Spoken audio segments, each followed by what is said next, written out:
Hi guys, வணக்கம் and welcome to Simply Awesome channel.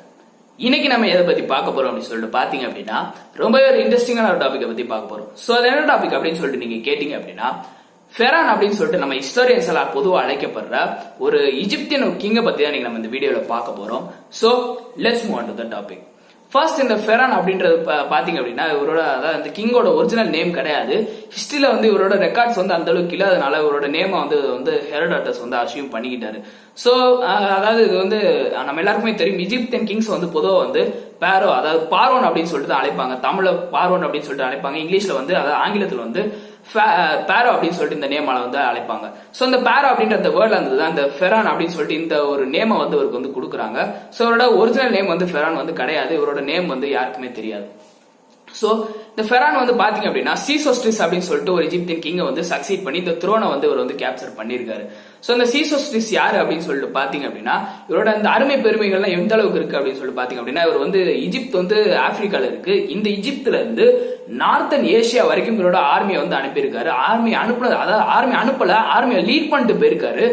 ஆர்மியை lead பண்ணிட்டு போனது மட்டும் இல்லாம ஏசியா முழுக்க வந்து இவர் வந்து கேப்சர் பண்ணியிருக்காரு. ஏசியால நிறைய இடங்களை வந்து கேப்சர், முக்கியமா வந்து எத்தியோப்பியா முதலான கண்ட்ரிஸையும் இவர் வந்து கேப்சர் பண்ணதா வந்து கூறப்படுது.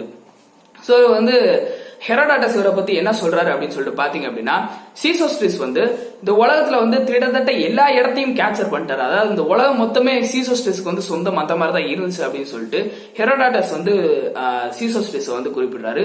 சோ அந்த மாதிரி ஒரு இஜிப்தியன் கிங்க வந்து சக்சீட் பண்ணவர் தான் பாத்தீங்க அப்படின்னா நம்மளோட இந்த ஃபெரான். சோ இந்த ஃபெரான் பத்தி ஹெரோடாட்டஸ் என்ன சொல்றாரு அப்படின்னு சொல்லிட்டு பாத்தீங்க அப்படின்னா ஹெரோடாட்டஸை பொறுத்த வரைக்கும் இந்த ஃபெரான் அப்படின்றவர் வந்து சீசோஸ்டிஸோட பையன், அதாவது சீசோஸ்டிஸோட அந்த பையன் வந்து தான் ஃபெரான்.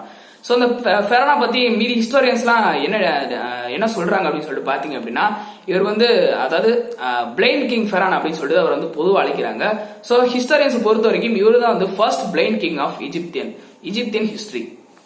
சோ இவர் தான் வந்து முத ஒரு குருடான ஒரு ராஜா வந்து கருதப்படுறாரு இஜிப்தியன் ஹிஸ்டரியில. சோ இந்த ஃபெரானை பத்தி இன்னும் கொஞ்சம் பார்த்தோம் அப்படின்னு சொல்லிட்டு பாத்தீங்க அப்படின்னா ஃபெரான் வந்து இவர் வந்து பிறவிலே வந்து குருடு கிடையாது. இவர் வந்து இவரோட வாழ்க்கை நடுவுல தான் வந்து இவர் வந்து இவரோட பார்வையை வந்து இழந்திருக்காரு. சோ இவர் வந்து எப்படி பார்வையை இழந்தார் அப்படின்னு சொல்றதுல வந்து ரொம்ப ஒரு மிஸ்டரியான ஒரு விஷயம் வந்து இருக்கு. என்ன அப்படின்னு சொல்லிட்டு பாத்தீங்க அப்படின்னா இவர் வந்து நைல் நதியை வந்து இவர் வந்து அட்டாக் பண்ணதை வந்து குறிப்பிடப்படுது. அதாவது ஒரு ஈட்டி வச்சு ஒரு வந்து அட்டாக் பண்ணதா வந்து குறிப்பிடப்படுது. ஆனா அது வந்து எந்த மாதிரியான ஒரு விஷயம் வந்து ஒரு செஞ்சாரு அப்படின்றது வந்து கிளியரா நம்ம யாருக்குமே தெரியல.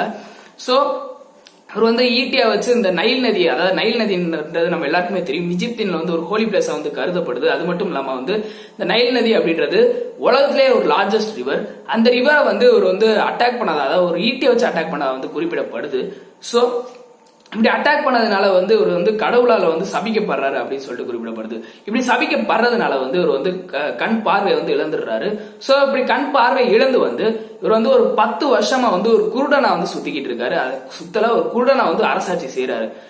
சோ ஒரு 10 வருஷமா வந்து இப்படி ஒரு பிளைண்டா வந்து ஒரு நாட்டு மக்களை வந்து அரசாட்சி செஞ்ச பிறகு வந்து 11வது, அதாவது இவர் வந்து குருடாகி ஒரு 11வது வருஷத்துல வந்து ஒரு பூசாரி வந்து இந்த ராஜா வந்து சொல்றாரு, ராஜா நீங்க செஞ்ச தப்புக்கு அதுக்கான தண்டனையை வந்து நீங்க அனுபவிச்சிட்டீங்க. சோ இப்ப வந்து உங்களோட அந்த கண் கூட, அதாவது நீங்க வந்து திரும்ப பார்வை அடையணும்னா நீங்க வந்து ஒரு விஷயம் வந்து நீங்க செஞ்சாகணும். அதாவது நீங்க ஏதாவது இந்த உலகத்துல இருக்க ஏதாவது ஒரு பொண்ணோட யூரினை வச்சு உங்க ஃபேஸ வந்து வாஷ் பண்ணணும் அப்படின்னு சொல்லிட்டு குறிப்பிடுறாரு.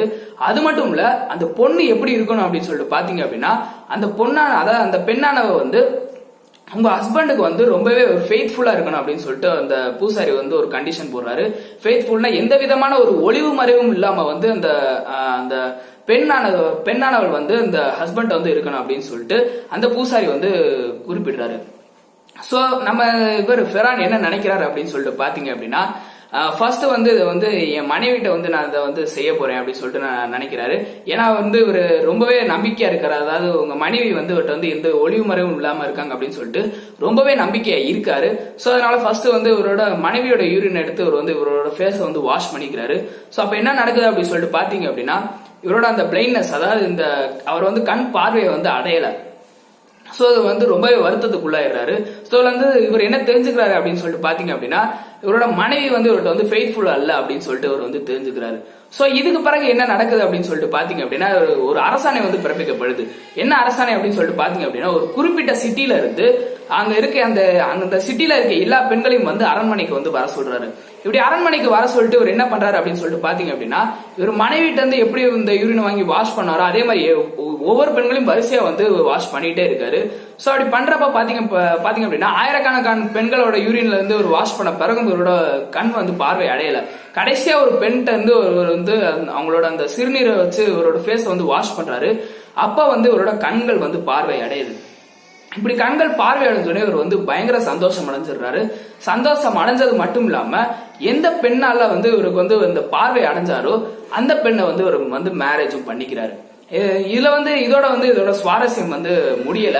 இதுக்கு பிறகு என்ன நடக்குது அப்படின்னு சொல்லிட்டு பாத்தீங்க அப்படின்னா இவர் வந்து யார்கிட்டலாம் வந்து இவர் வந்து அந்த யூரின் எடுத்து வாஷ் பண்ணாரோ அவங்க எல்லாத்தையும் வந்து தீயினால அழிச்சிடுறாரு. எக்ஸப்ட் அவர் வந்து இப்ப மேரேஜ் பண்ண அந்த பெண்ணை தவிர, அதாவது யாரோட அந்த சிறுநீரால் அவரோட முகம், அதாவது இவரோட கண்கள் வந்து பார்வை அடைந்துச்சோ அவங்கள விட்டுட்டு மீதி எல்லாரையும் வந்து தீயினால எரிச்சிடுறாரு. எல்லாரையும்னா அந்த சிட்டியவே எரிச்சிடுறாரு அப்படின்னு தான் வந்து ஹிஸ்டரியில வந்து கூறப்படுது. அது மட்டும் இல்லாம யாரோட எந்தெந்த பெண்களோட அந்த யூரின் வச்சவரோட ஃபேஸ் வந்து வாஷ் பண்ணாரோ எல்லாரையும் வந்து இவர் வந்து தீயினால எரிச்சிடுறாரு. சோ எந்த பெண்ணால அவரோட கண்களை வந்து குணமாச்சோ அந்த பெண்ணை மட்டும் இவர் வந்து ஒய்ஃபா வந்து எடுத்துக்கிறாரு. சோ இதுக்கு பிறகு இவர் வந்து அந்த ரொம்பவே அதாவது இவர் வந்து பார்வை அடைஞ்சிட்டேன் அப்படின்னு சொல்லிட்டு இவர் வந்து ரொம்பவே சந்தோஷப்பட்ட அந்த காரணத்தினால இவர் இதுக்கு பிறகு என்ன செய்யறாரு அப்படின்னு சொல்லிட்டு பாத்தீங்க அப்படின்னா கடவுளுக்கு வந்து இவர் வந்து நன்றி சொல்ற விதமா வந்து ஃபர்ஸ்ட் வந்து இவரோட பொருட்கள் எல்லாத்தையுமே வந்து கோயிலுக்கு வந்து டொனேட் பண்ண ஆரம்பிக்கிறாரு. இவர் வந்து தங்கம் வெள்ளி அப்படின்னு சொல்லிட்டு அந்த கோயிலுக்கு வந்து டொனேட் பண்ண ஆரம்பிக்கிறாரு. சோ இப்படி டொனேட் பண்ணி வந்து அந்த கோயிலே ரொம்பவே ஒரு ரிச் ஆகிட்டாரு அப்படின்னு தான் சொல்லப்படுது. சோ அடுத்து இவர் என்ன செய்யறாரு அப்படின்னு சொல்லிட்டு பாத்தீங்க அப்படின்னா ஈஜிப்துல ஒரு மிகவும் உயரமான ஒரு 2 தூண்களை வந்து எழுப்புறாரு. அதாவது இவர் வந்து இந்த பார்வை அடைஞ்சிட்டேன் அப்படின்னு சொல்லிட்டு அதை வந்து மக்களுக்கு வந்து காண்கிற விதமா வந்து அந்த எகிப்திலே மிகப்பெரிய 2 தூண்களை வந்து எழுப்புறாரு. இந்த தூண்களை பத்தி என்ன டிஸ்கிரைப் பண்ணப்படுது அப்படின்னு சொல்லிட்டு பாத்தீங்க அப்படின்னா இவர் வந்து சூரியன் கிட்ட வரைக்கும் இந்த தூண்களை வந்து எழுப்புனா வந்து ஹிஸ்டரிஸ்ல வந்து டிஸ்கிரைப் பண்ணப்படுது. சோ அந்த அளவுக்கு உயரமா வந்து 2 தூண்களை வந்து இவரோட சந்தோஷத்துல வந்து எழுப்பியிருக்காரு. சோ இவர் வந்து இன்னொரு ஒரு முக்கியமான விஷயம் என்ன அப்படின்னு சொல்லிட்டு பாத்தீங்க அப்படின்னா இவர் என்ன, அதாவது இந்த ஃபெரான் வந்து என்ன சொல்லியிருக்காரு, அதாவது இந்த பெண்கள் எல்லாம் வந்து எரிச்சப்ப என்ன சொல்றாரு அப்படின்னு சொல்லிட்டு பாத்தீங்க அப்படின்னா இந்த நாட்டுக்கு, அதாவது எகிப்தியன் நாட்டுக்கு வந்து உண்மை இல்லாத யாருமே இந்த எகிப்தியன் நாட்டுக்கு வந்து தேவையே கிடையாது அப்படின்னு சொல்லிட்டு தான் அவர் வந்து எரிச்சிருக்காரு. சோ இந்த வீடியோ உங்களுக்கு நான் பிடிச்சிருக்கேன் அப்படின்னு சொல்லிட்டு நான் நினைக்கிறேன்.